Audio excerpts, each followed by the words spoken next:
مځکه د جوړېدو له پیله تل په حرکت کې ده.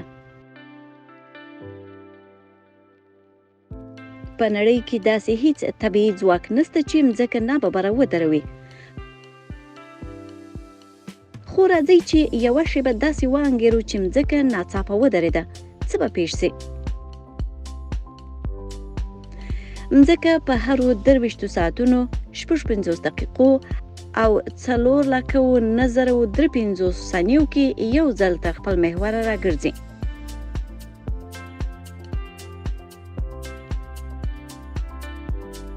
د دې معنا دا ده چې استوا په ساعت کې 1,200 کیلومتره حرکت کوي او د مځکې د قطبونو حرکت تقریبا 0 دی.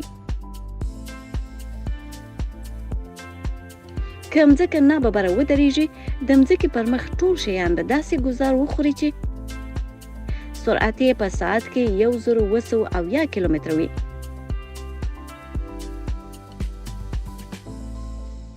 دا ډول ضربه د مځکې پر مخ هیڅ شی روغ نه پرېږدي.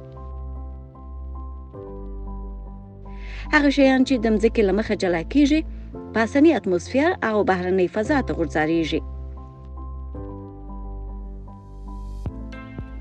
له مځکې ځینې جلا سوي شیان له اتموسفیر وځي او د لایتناهي لور ته په خورا سرعت روانېږي.